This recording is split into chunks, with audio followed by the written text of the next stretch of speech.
आप बताइए इस कॉस्ट्यूम का क्या राज है और क्यों ऐसा कॉस्ट्यूम बना?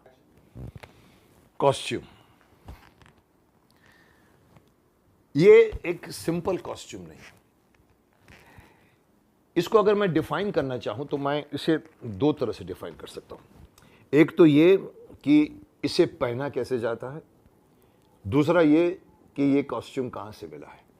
आप लोगों ने शुरुआत में शक्तिमान के मेकिंग जब होती है, जब वो अग्नि में अपने आप को प्रवेश करता है और पंचभूतों में अपने आप को विभक्त करता है और उस पंचभूतों से उसको ड्रेस मिलती है। ये पूरी की पूरी जो मरून कलर का जो आपको ड्रेस देख रहे हैं, वो आप जानते हैं कि ये उसको पानी से मिला है, जल से मिला है।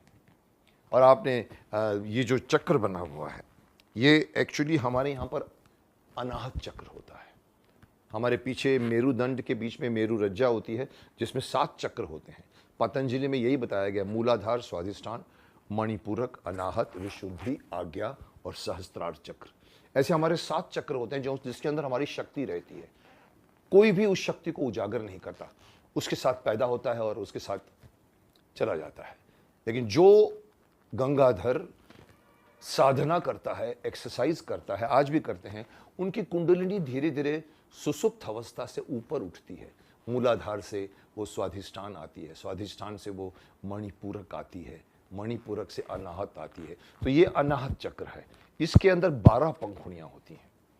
ये हमारे आगे नहीं होती, पीछे मेरु रज्जा में होती हैं।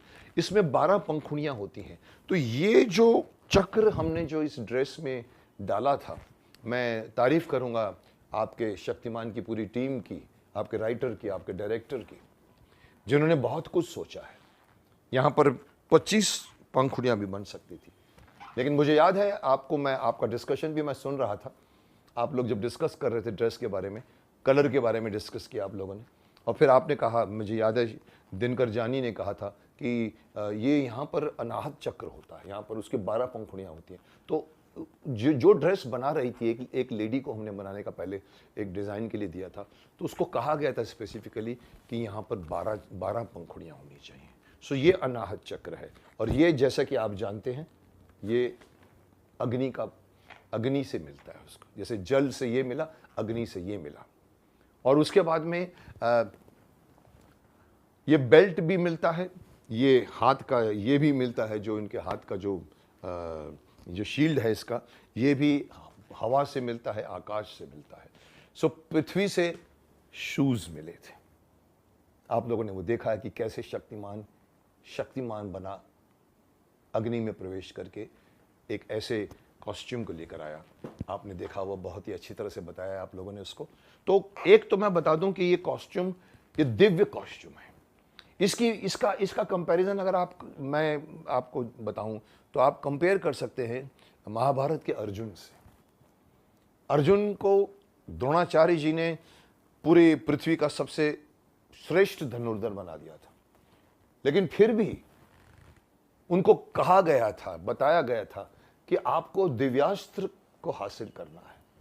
आपको याद है महाभारत, आप लोगों ने देखी होगी, महाभारत में अर्जुन जो है वो 1 साल के लिए स्वर्ग लोक जाता है, जहाँ पर उसको दिव्यास्त्र मिलते हैं, इंद्र से भी मिलते हैं और वहाँ पर बृहस्पति से भी सीखते हैं। वहाँ पर वो शिक्षा करके वो दिव्यास्त्रों को लेकर आते हैं। और दिव्यास्त्र ऐसे होते हैं जो तर्कश में नहीं रहते, वो मंत्र की तरह से, अगर मंत्र करके पढ़ो तो आपके पास वो फट करके अस्त्र वो आपके पास आ जाता है, अग्न्यास्त्र आता है, ब्रह्मास्त्र आ जाता है। तो ये कॉस्ट्यूम भी आप समझ सकते हैं कि ये दिव्य कॉस्ट्यूम है। इसकी